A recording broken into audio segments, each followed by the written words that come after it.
Hello dear students, कैसे आप लोग? शुरू करो डिस्कशन को। तो अभी जो हम लोग सीरीज चला रहे हैं वोकैब के, इस वोकैब के सीरीज में हम लोग इडियम्स को डिस्कस कर रहे हैं। और इडियम के लिए मैंने आपको सबसे पहले कहा था, क्लास शुरू करने से पहले सबको नमस्कार, जय हिंद, कैसे हैं आप लोग? तो राम राम, गुड इवनिंग, सब कुछ। जिस सबसे पहले बात ये हुई थी, सबसे इम्पोर्टेंट बात ये हुई थी कि इडियम जो है जैसा वर्ड होता है वैसा मीनिंग नहीं होता। इस बात को हमेशा दिमाग में बिठा लेना कि जैसा वर्ड होता है वैसा ही मीनिंग नहीं होता। इडियम में वर्ड कुछ और होता है, मीनिंग कुछ और होता है। इडियम में हमेशा ऐसा होता है, वर्ड कुछ और मीनिंग कुछ और। जैसा वर्ड लिख रखा है वैसा ही मीनिंग कभी इडियम में नहीं होता है। जैसा वर्ड लिख रखा है वैसा ही सोचेंगे हम मीनिंग होगा, तो ऐसा जनरली इडियम में ऐसा नहीं होता। वर्ड कुछ और मीनिंग कुछ, और जनरली ऐसा ही होता है, वर्ड कुछ और मीनिंग कुछ और होता है। इस बात को हमेशा ध्यान रखना, तभी इडियम। नहीं तो इडियम कहने का कोई सेंस ही नहीं बनेगा। आज बहुत ही मजेदार जबरदस्त इडियम हम लोग करने जा रहे हैं। Close save, close save, close save, close save. तो शेविंग का मतलब तो सेव करना, तो क्लोज सेव कर लिया गया। तो narrow scope from danger, stable, लड़खड़ा डगमगाना, पड़ाली वगैरह जो आपने सुनता वो भी होता है। वेरी शॉर्ट हेयर, छोटे छोटे बाल, हेयरलेस स्किन, ऐसे स्किन में हेयर ना हो, ठीक है। तो क्लोज सेव का क्या मतलब? तो क्लोज सेव का मतलब हिंदी में होता है बाल बाल बचना, ठीक है। क्लोज सेव, इसके लिए एक दूसरा वर्ड भी होता है, नैरो स्क्वेप, नैरो स्केप, ये भी होता है। बाल बाल बचना का मतलब ये नहीं गंजा होने से बच जाना। बाल बाल बचना या रत्ती भर जरा सकली बचना, नैरो स्केप, बाल बाल बचना। हिंदी में बार बार बचना, एकदम ऐसा होना कि दुर्घटना होते होते बच जाए, दुर्घटना होते होते बच जाए, उसको हम क्या कहते हैं? Close save. इसका एक अपोजिट भी होता है, वो भी ध्यान रखना। एक होता है नैरो मिस, वो भी इडियम होता है, वो भी आएगा कहीं ना कहीं। एक होता है नैरो मिस, नैरो मिस का इसका मतलब जस्ट अपोजिट होता है। इसे क्लोज सेव का मतलब क्या होता है कि दुर्घटना होते होते बच जाना, मतलब एकदम खूब लग रहा था हो ही जाएगा हो ही जाएगा हो ही जाएगा हो ही जाएगा, लेकिन बच गया। लग रहा है कि हो ही जाएगा हो ही जाएगा हो ही जाएगा, लेकिन दुर्घटना बच गया।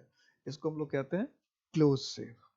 एक होता है नियर मिस, कि लगा हम बचा लेंगे बचा लेंगे बचा लेंगे, बचा ही लेंगे बचा ही लेंगे, लेकिन दुर्घटना घट गई। यानी बचाते बचाते दुर्घटना घट ही गई। खूब बचाने की कोशिश किया, खूब अपने तरफ से प्रयास किया कि दुर्घटना ना घटे, खूब प्रयास किया, लेकिन उसके बाद भी दुर्घटना घट गई, उसके बाद भी दुर्घटना घट गई। तो इसको हम लोग नैरो मिस कहते हैं। यानी बचाने के बावजूद भी दुर्घटना घट गई, इसको नैरो मिस कहते हैं। और क्लोज सेव क्या है कि खूब लगा कि दुर्घटना घट जाएगी, हो जाएगा, होने की बहुत संभावना थी लेकिन नहीं हुआ। होने की, दुर्घटना होने की बहुत संभावना थी लेकिन दुर्घटना नहीं घटी, बच के निकल गए, ये क्लोज सेव है। और बहुत बचाने की कोशिश की फिर भी बचा नहीं पाए, दुर्घटना घट गई, तो इसको नियर मिस कहते हैं। अ क्लोज फिस्टेड पर्सन, देखिए सुना होगा ना, लोग बहुत लोग बोलते रहते हैं चमड़ी जाए पर दमड़ी ना जाए, हाथ का बड़ा सख्त है, मुट्ठी को बांधे रखता है। मुट्ठी को बांध कर रखना, मुट्ठी को ऐसे शादी वादी होता है ना, तो उसमें सास होती है अपनी बहू के, तो बेटी जरा मुट्ठी बांध के काम करना, मुट्ठी बांधे रखना। तो क्लोज फिस्टेड, फिस्ट ये हुआ, इसको बांध करके रखना, क्लोज फिस्टेड। तो मुट्ठी बांध के रखना, इसका क्या मतलब? टिप देती है बूढ़े बूढ़े बुजुर्ग लोग जो होते हैं, घर के लोग। तो क्लोज फिस्टेड का मतलब होता है a powerful person, a miser, a close friend, a cowardly person. Cowardly का मतलब डरपोक, क्लोज का मतलब काफी नजदीक, माइजर का मतलब कंजूस, पावरफुल का मतलब ताकतवर। तो मुट्ठी बंद करके मतलब क्या हुआ? कंजूसी से, किफायत से काम करने वाला। क्या? तो माइजर बेटर ऑप्शन क्या है? माइजर बेटर ऑप्शन क्या है? माइजर, कंजूस, किफायत से काम करने वाला। द सेक्रेटरीज थॉटलेस रिमार्क, कि बिना सेक्रेटरी का जो थॉटलेस, बिना सोचे समझे जो रिमार्क था, स्टेटमेंट था, रिमार्क का मतलब statement, added fuel to the fire, कि बिना सोचे समझे जो सेक्रेटरी ने बोल दिया, उसने क्या किया? Added fuel to the fire, कि आग में और ईंधन डाल दिया। ये तो डिस्कस कर रखे थे, बार बार पूछता है। तो added fuel to the fire का मतलब क्या बताया था पिछली क्लास? मैंने कहा था कि कोई चीज पहले से खराब हो और उसको और ज्यादा क्या करना, खराब। आग पहले से जल रही है, आग वैसे भी नुकसानदायक हो सकता है जला रही है, उसमें कुछ और ईंधन डालना, तो और तो आग तेजी होगी, तो इसको कहते हैं आग में घी डालना, हिंदी में कहते हैं। तो worsen the difficult situation, help in improving the situation, ये तो होगा नहीं, सिंचेस को ये तो इंप्रूव होने हुआ नहीं, प्रिवेंटेड द सिचुएशन, ये भी नहीं होगा, एडेड ह्यूमर टू द, हंसी मजाक जोड़ना नहीं तो होना ही है, इसका क्या वर्सन द डिफिकल्ट सिचुएशन, कि जो खराब स्थिति थी उसको वर्सन और खराब, वर्स का मतलब क्या था खराब करना, वर्सन का मतलब होता है खराब करना, तो खराब को, और ये वर्सन वर्ब है, तो खराब को क्या किया और खराब कर दिया, खराब को और खराब कर दिया, version. John is highly qualified for the job, but his indecisiveness will be his Achilles heels. कि John is highly qualified for the job. John जो है जॉब के लिए बहुत ज्यादा क्वालिफाइड है। John जो है वो जॉब के लिए बहुत ज्यादा क्वालिफाइड है, योग्य है। But his indecisiveness, indecisiveness का मतलब क्या है? डिसीजन ना लेने की क्षमता, कि वो डिसीजन जो नहीं ले पाता है, डिसीजन जो नहीं ले पाता उसको कहते हैं indecisiveness. Will be his Achilles heel. वो उसका क्या हुआ? Achilles heel. हिंदी में कहते हैं, जैसे कहते हैं दुखती रग, कमजोर पहलू, दुखती रग या कमजोर पहलू, क्या कहते हैं? किसी की दुखती रग कहते हैं या किसी का कमजोर पहलू कहते हैं। दुखती रग कहते हैं, दुखती रग पे ना हाथ डाल दिए। तो डाउनफॉल मतलब होता है पतन। वल्नरेबल का, ये वल्नरेबल तो कई बार स्पेलिंग करेक्शन में भी पूछ लेते हैं। वल्नरेबल, वल्नरेबल का मतलब होता है कमजोर। मेन सेटबैक, मुख्य झटका। स्ट्रेंथ, ताकत। तो एकाइलिस हिल का मतलब हुआ दुख। अच्छा, तो सामने मैंने किया ही नहीं, कर देता हूं।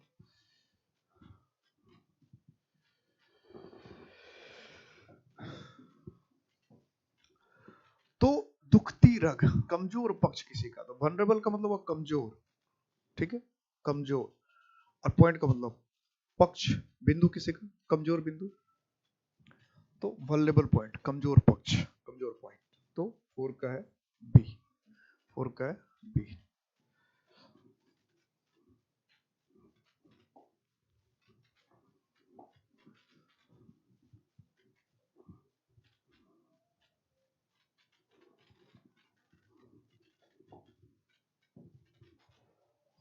Eight the 11th hour, at the 11th hour, तो एट द 11th hour का मतलब क्या?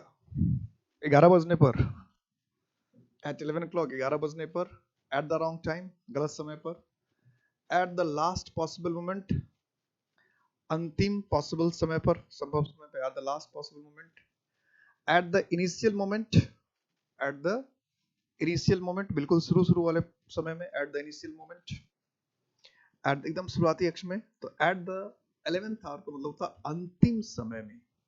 क्या होता है? अंतिम समय में। एट द 11th hour का मतलब अंतिम समय में, अंतिम समय में, लास्ट में, अंतिम काल में से, अंतिम घड़ी, अंतिम क्षण, अंतिम काल।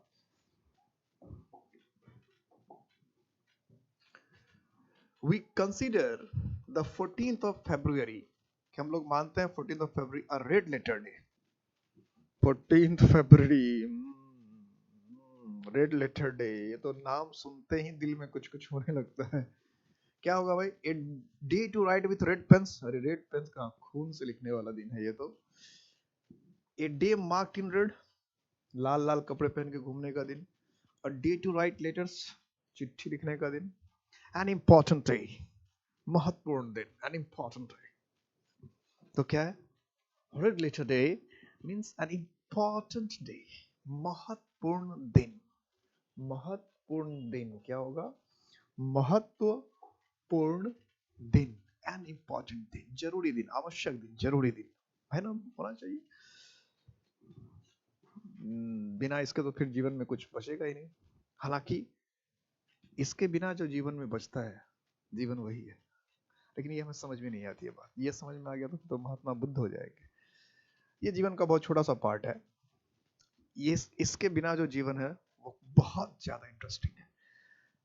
लेकिन समझ नहीं, मेरा कहना है इसके बिना भी कोई जीवन है, ऐसा नहीं, वो इससे जाने दीजिए।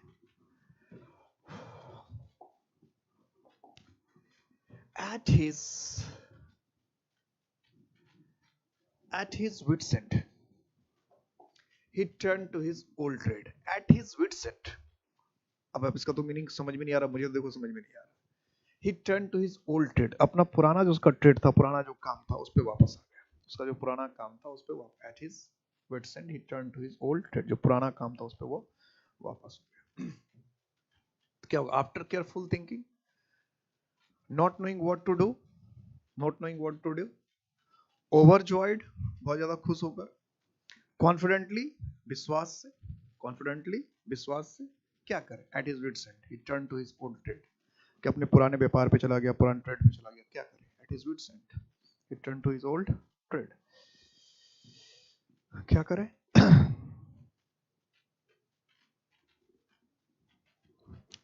तो एट हिज विट्स एंड का मतलब होता है कि कुछ समझ में नहीं आना, क्या करे? फ्लेवरगास्ट बेसिकली यूज करते हैं हम लोग, एट इज फ्लेवरगास्ट, स्पेलिंग करेक्शन में भी कभी कभी आता है फ्लेवरगास्ट, कंफ्यूज्ड, अनेबल टू अंडरस्टैंड, कुछ समझ में ही ना आया, कुछ समझ में ही नहीं आना कि क्या करे क्या ना करे, इसको कहते हैं फ्लेवरगास्ट, कुछ समझ में नहीं आना कि क्या करे क्या ना करे, फ्लेवरगास्ट।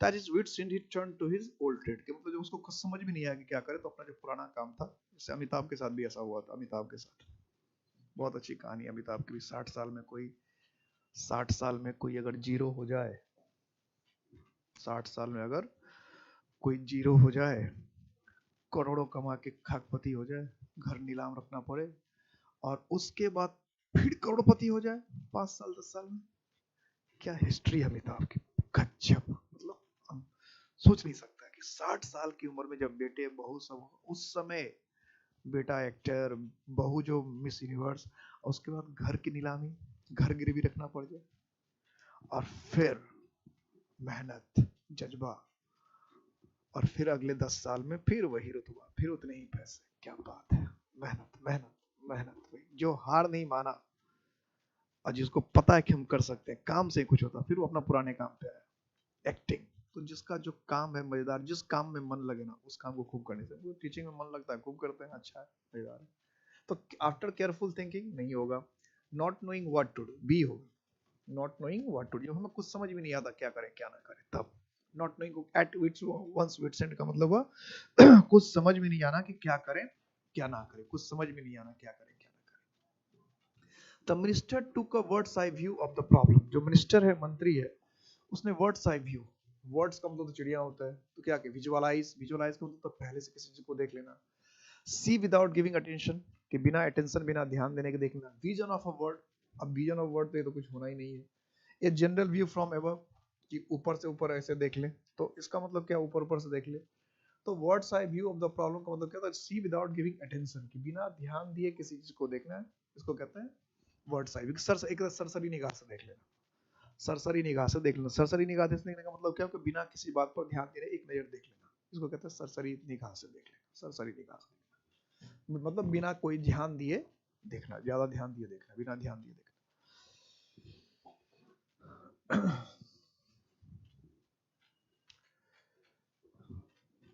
A close-fisted person does not know the significance of human life, कि close-fisted person जो है, close-fisted person जो है मतलब जो कंजूस आदमी है, तो आपको मीनिंग तो हो ही गया, does not know the significance of human, वो उसको मानव जीवन का महत्व नहीं पता चलता कि अच्छे कपड़े पहनना चाहिए, अच्छा खाना चाहिए, बाहर घूमना चाहिए, लोगों की मदद करना चाहिए, नहीं, वो हमेशा पैसे बचा बचा, पैसे से कुछ नहीं होता, पैसे खर्च करने में मजा है, कमाने में तो मजा है, ये मेहनत है, लेकिन खर्च करने में ज्यादा मजा है ना, कि अच्छा कपड़ा पहना, अच्छा खाया, अच्छे घूमे, तो महत्व है, तो जीवन का महत्व नहीं समझ पाता है। तो क्लोज फिस्टेड पर्सन का मतलब क्या, वही, इसमें तो वही poor man, rich man and ill mannered man, अब इसको पता नहीं रहेगा तो उसको ये भी लगेगा कि जो बड़ा खराब व्यवहार का है, वो भी गरीब आदमी भी जीवन का महत्व कभी कभी नहीं समझ पाता है। लेकिन क्या होना है, माइजर, जो कंजूस है, जो व्यक्ति कंजूस है। Back to square one, back to, या बैक जो है वर्ब की तरह इस्तेमाल हुआ, back, back to square one, ये वर्ब की तरह इस्तेमाल हो रहा है, बैक टू स्क्वायर वन जो है वर्ब की तरह यूज हो रहा है, back to square one.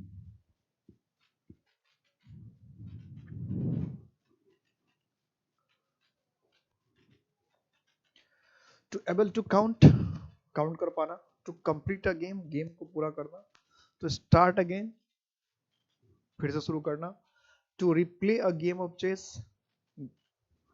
Chess के गेम को क्या करना, रिप्ले करना, फिर से खेलना, replay a game of chess.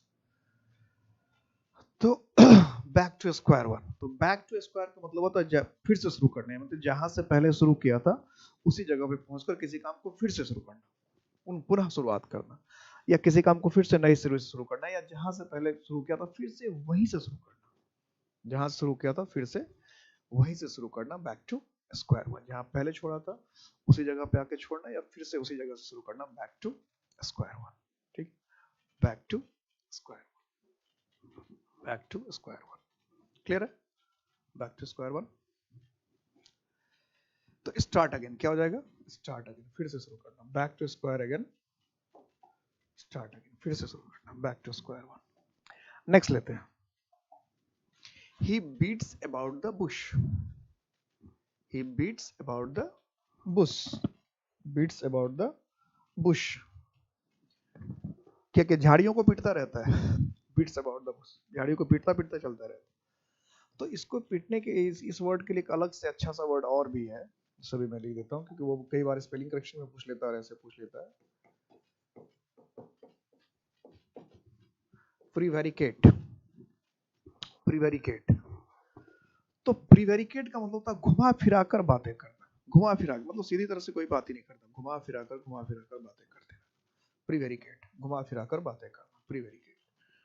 तो स्पीक्स वेल ये नहीं हुआ, टॉक सेंसिबली ये नहीं हुआ, does not talk specifically, talks continuously ये भी नहीं है, लगातार बोलते रहना ये भी नहीं होता। डज नॉट टॉक स्पेसिफिकली मतलब घुमा फिरा कर बातें करना, एकदम टू द पॉइंट बात नहीं करना, इधर उधर की बातें करते रहना। बीट अबाउट दोस्तों मतलब कि इधर उधर की बातें करना, फालतू बातें करना, सीधी बात करना ही नहीं, जो बात बेसिकली करनी चाहिए, जो महत्वपूर्ण है, जरूरी है, उस बात को करना ही नहीं। घुमा फिरा कर बात, हिंदी में कहते हैं घुमा फिरा कर बातें कर रहा है, घुमा फिरा कर बातें कर रहे, अनावश्यक बातें करना, किसी चीज पर टू द पॉइंट एकदम पर्टिकुलरली बात नहीं करना, घुमाते फिराते रहना, यानी मुख्य मुद्दे पर आना ही नहीं, इधर उधर की बातें करते रहना, मुख्य मुद्दे पर आना नहीं, इधर उधर की बातें करते रहना, इसको कहते हैं बीट अबाउट द बुश। ठीक है, इसको क्या कहते हैं? Beat about the bush. I hope you will be back. You will back me at the meeting. I hope you will back me at the meeting.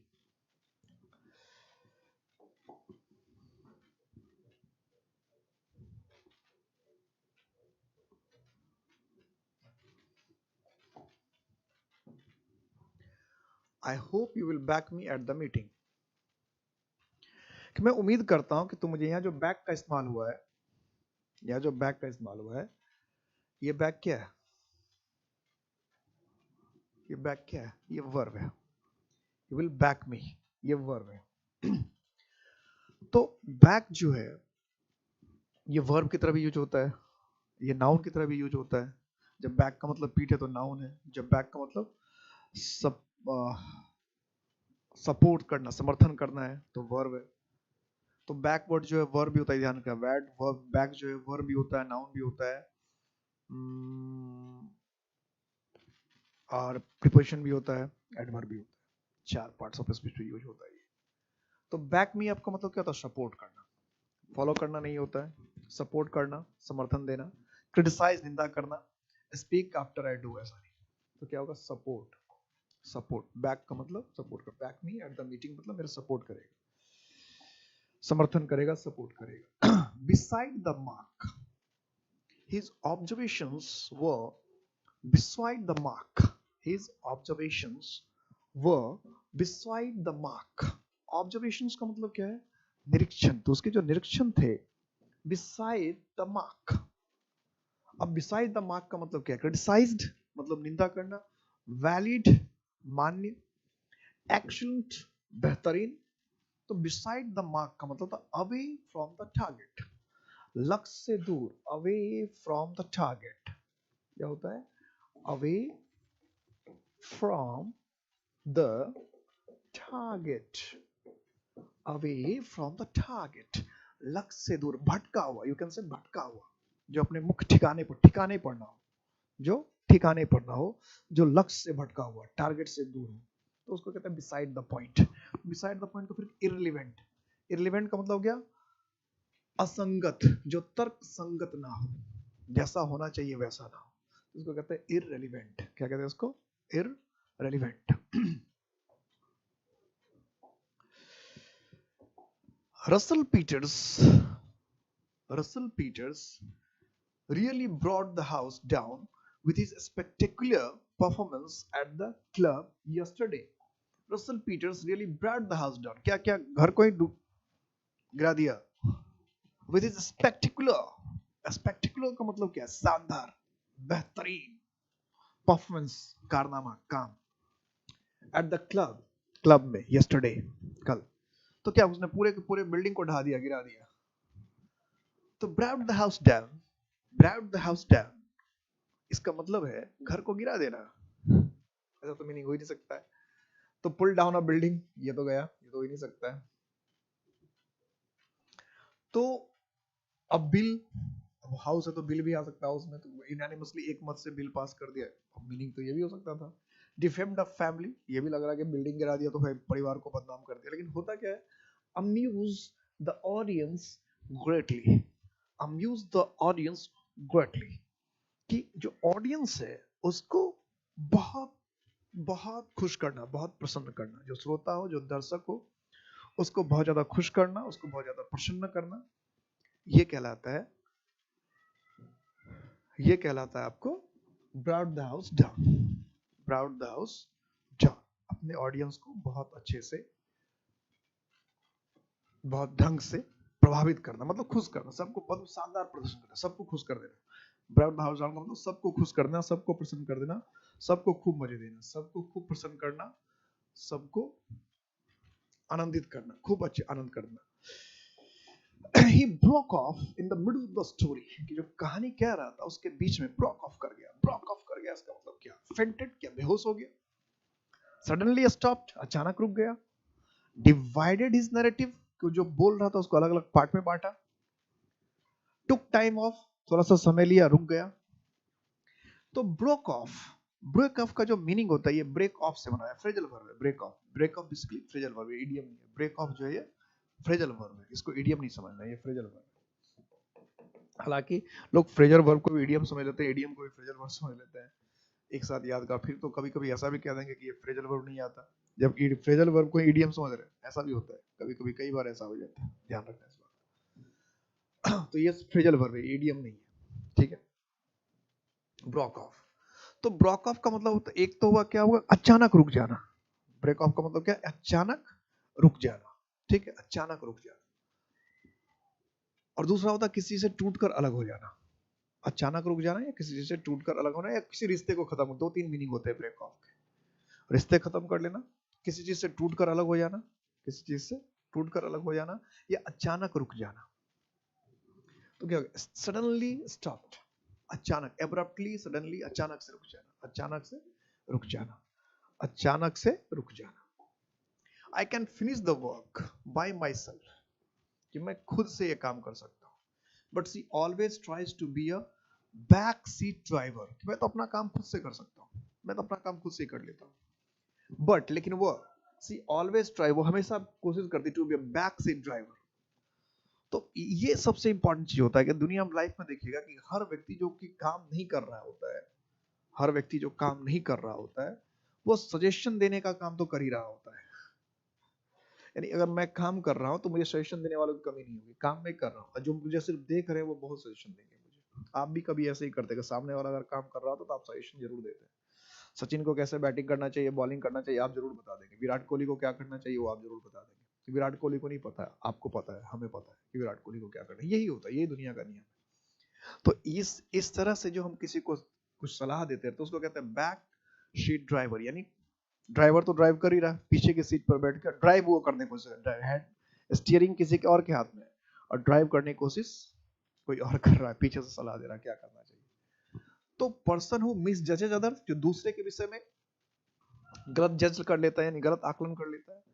Person who wants to do things by herself, जो व्यक्ति अपना काम खुद करना चाहता है। Person who falsely accuses others, ऐसा व्यक्ति जो दूसरे पर गलत आरोप लगाता है।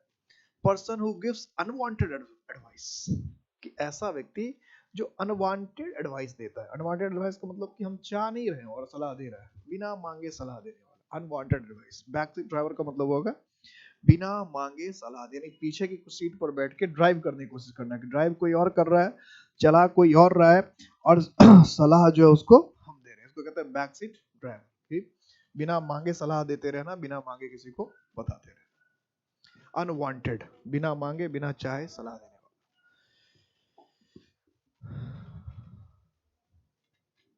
My efforts eight pest control.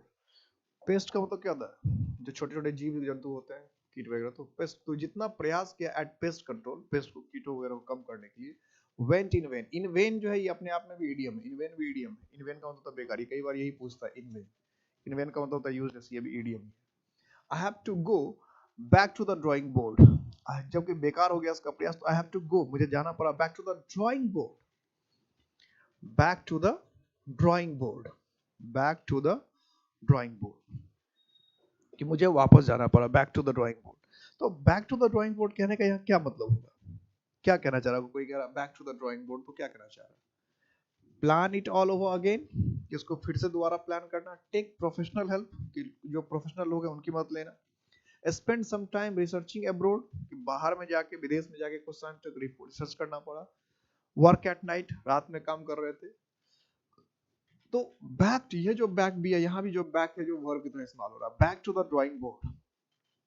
Back to the drawing board का मतलब ये प्योर इडियम हो गया। तो back to the drawing board का मतलब हुआ कि फिर से इस काम को शुरू करना, फिर से किसी काम को शुरू करना, back to the drawing board, फिर से किसी काम को शुरू करना, स्टार्ट करना, फिर से back to the drawing board.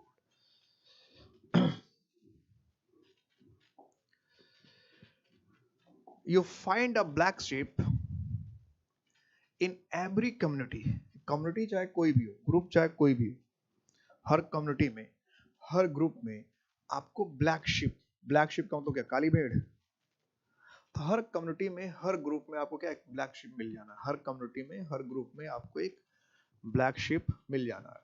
You find a black sheep in every community, every community, you find a black sheep in every community.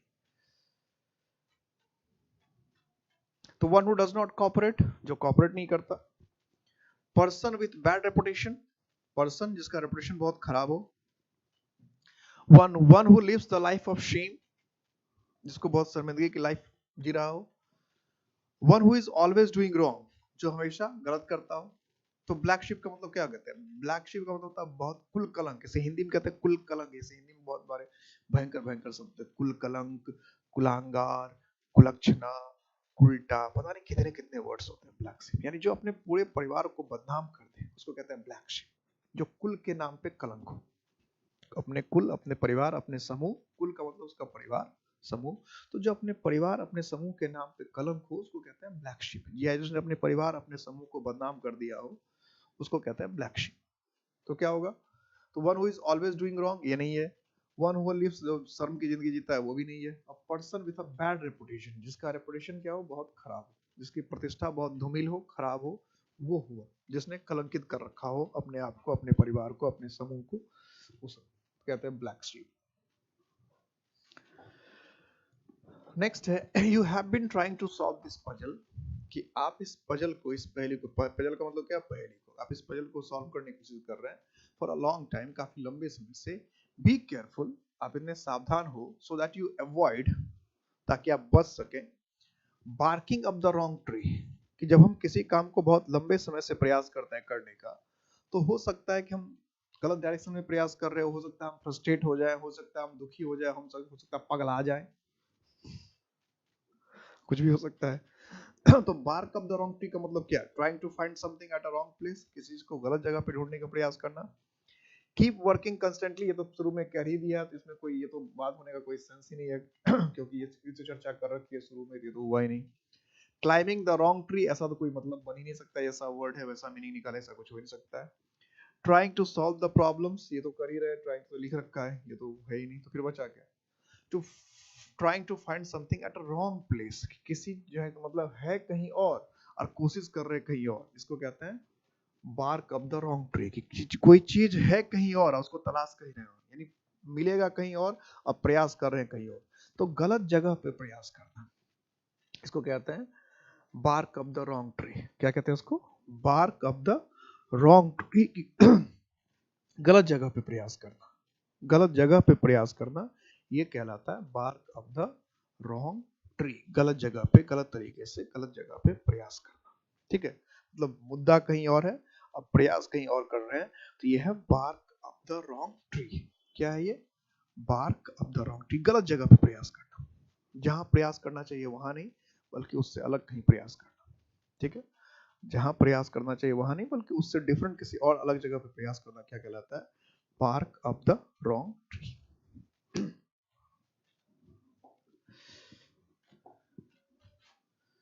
The newly elected chief minister has promise कि नए नए नवनिर्वाचित जो chief minister हैं उसने promise किया to bring about changes in the state. To bring about, अब ये जो ब्रिंग अबाउट भी है ये ध्यान रखना, ये ब्रिंग अबाउट जो है ईडियम नहीं है, ये ब्रिंग अबाउट जो है फ्रेजल वर्ब है। ब्रिंग अबाउट क्या है? फ्रेजल वर्ब है। Bring about changes in the state, कि अब चेंज जो नया नया जो चीफ मिनिस्टर होगा वो क्या करेगा? परिवर्तन लाने की कोशिश करेगा, ये तो करेगा कि new changes in the state, bring about changes. तो चेंज को हम लोग क्या करेंगे? चेंज को तो हम लाएंगे ही, चेंज लाने की तो कोशिश करेंगे। तो ब्रिंग अबाउट का मतलब क्या होगा? Make change, carry, cause to happen. Make का मतलब बनाना, कैरी का मतलब ढोना, प्रोड्यूस का मतलब पैदा करना। तो क्या परिवर्तन को पैदा करेंगे? तो काउज टू हैपन, होने देना। ब्रिंग अबाउट का मतलब काउज, किसी चीज के होने का कारण बनना, यानी परिवर्तन के होने का वो कारण बने, यानी परिवर्तन होने देंगे, परिवर्तन वो कराएंगे, कराना भी कह सकते हैं। काउज टू हैपन का मतलब कराना, कि हम परिवर्तन कराएंगे, परिवर्तन लाएंगे। तो लाना, कराना, या किसी चीज को होने में मदद देना, कि परिवर्तन होने देंगे, होने देना किसी चीज को। ब्रिंग अबाउट का मतलब क्या है? कि होने देना, किसी चीज के होने का कारण बनना। काउज टू हैपन, किसी चीज के होने का कारण बनना या किसी चीज को होने देना, किसी चीज के होने का कारण बनना या किसी चीज को होने देना। ठीक है? Bring about changes in the state.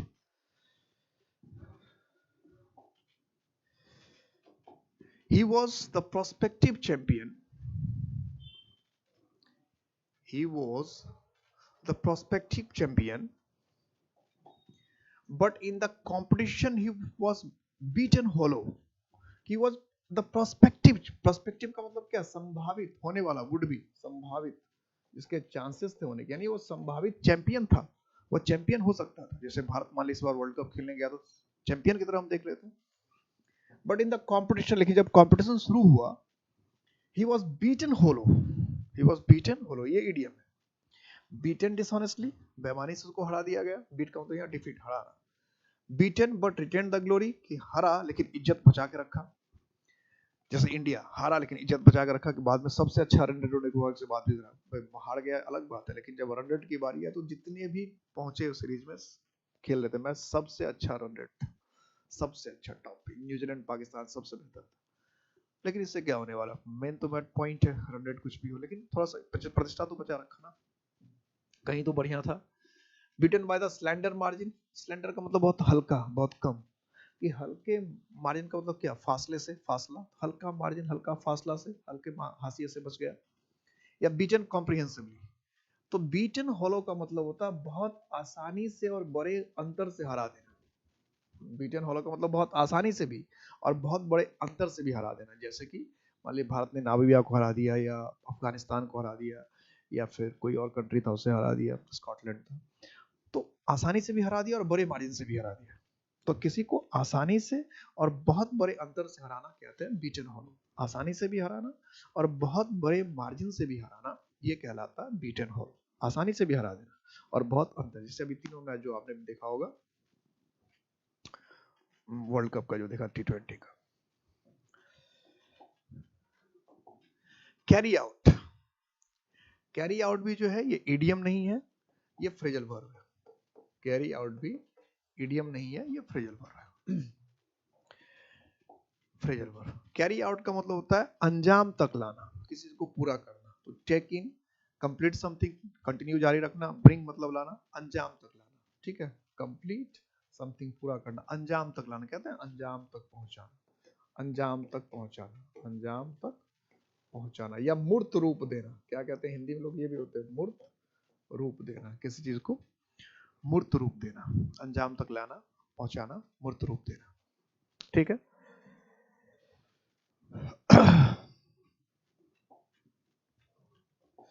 Tripti gave her report quoting chapter and verse.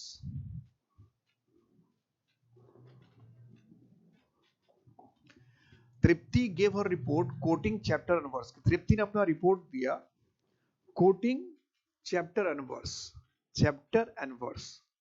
तब रिपोर्ट हम कोई देंगे तो हो सकता है हल्के फुल्के में दे दे, पूरे गहराई में दे, कुछ भी हो सकता है। पर मीनिंग पहले पता होना। रिफर टू रिलीजियस बुक्स कि चैप्टर एंड वर्स लिख दिया मतलब क्या, धार्मिक सब किताब का रेफरेंस दिया। स्पोक लाइक अ प्रीचर, उपदेशक, प्रीचर का मतलब क्या था, उपदेश देने वाला, तो उपदेशक की तरह बोला। Taught like a teacher, teacher की तरह बोला या बोली। प्रोवाइडेड माइन्यूट, माइन्यूट का मतलब यहाँ पे सूक्ष्म, एकदम छोटी छोटी बातें भी। डिटेल्स का मतलब विवरण, कि छोटी छोटी बातों पर भी काफी ध्यान दिया। माइन्यूट डिटेल्स का मतलब तुम छोटी छोटी बातों पर भी बहुत ज्यादा ध्यान दिया, यानी हर छोटी छोटी बात को, अगर बहुत छोटी छोटी बातों को आपने शामिल किया जिसको कहते हैं माइन्यूट डिटेल्स। तो चैप्टर एंड वर्स का मतलब हो जाएगा डी, प्रोवाइडेड माइन्यूट डिटेल्स, कि छोटी छोटी बातों पर भी पूरा ध्यान दिया, छोटी छोटी बातों पर भी बहुत ध्यान दिया, छोटी छोटी बातों पर पूरा ध्यान दिया। The young people in the hall gave a loud cheer, जितने भी जवान लोग थे हॉल में, gave a loud cheer मतलब बहुत ज्यादा खुशी का आवाज। cheer का मतलब क्या, खुशी बजाना, ताली करना, किसी को खुश करना, प्रसन्न करना, cheer।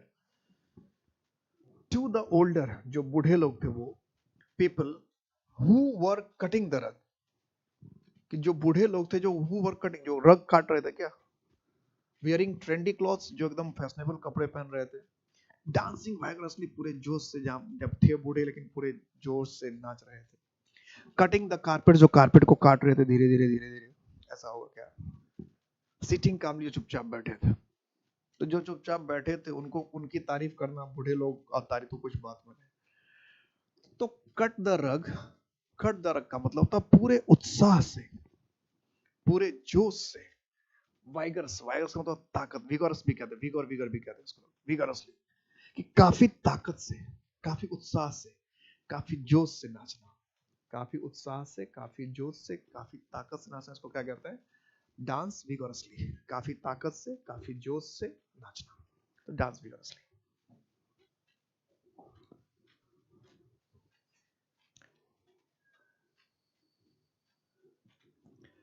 नेक्स्ट है, he is cool about working at night.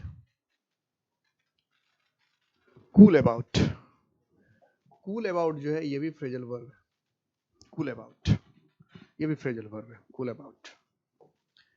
Cool about का कहते हैं बहुत कूल है, तो बहुत कूल है का मतलब कि किसी चीज को लेकर बहुत रिलैक्स, बहुत शांत, बहुत ठंडा, एकदम कूल, कूल है। तो रेडी टू वर्क, काम करने के तैयार है। नॉट रेडी टू वर्क, काम करने के तैयार नहीं है, तो होगा नहीं। कूल अबाउट है मतलब बहुत कूल है, इसका मतलब बहुत शांत, बहुत मजेदार, बहुत आराम में, रेस्टिंग में। एक्साइटेड अबाउट, बहुत ज्यादा क्या है, एक्साइटेड, उत्तेजित है।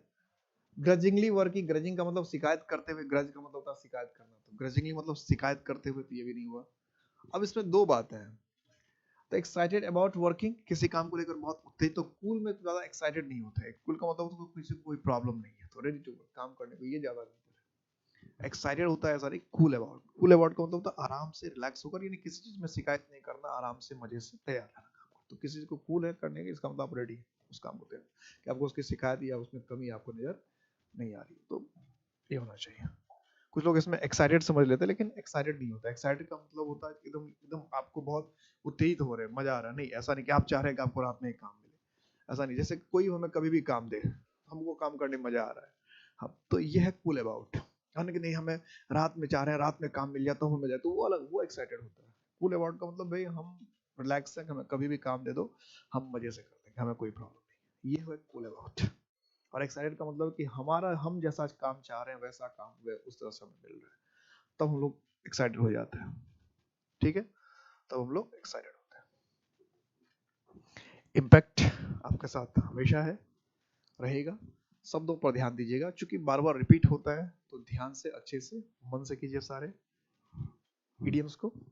तो कुछ इडियम्स, फ्रेजल वर्ब, इसका मतलब ये सारे जो बुक्स में वगैरह एग्जाम में आते हैं, वो इडियम फ्रेजल वर्ब आते रहते हैं, मिक्स करके आते रहते हैं, बस हम समझ नहीं पाते हैं, कभी कभी ऐसा हो जाता है इडियम्स फ्रेजल वर्ब में। हालांकि जो बेसिक की क्लास मैंने करा रखी है, उसमें मैंने बता रखा है कि इडियम्स और फ्रेजल वर्ब में क्या डिफरेंस होता है, तो वो डिफरेंस को आप जब समझ जाएंगे तो आप अपने आप आइडेंटिफाई कर लेंगे कि इडियम है कि फ्रेजल वर्ब है। ओके, मिलता हूं मैंने नेक्स्ट सेट में, अपना ख्याल रखिएगा। जय हिंद।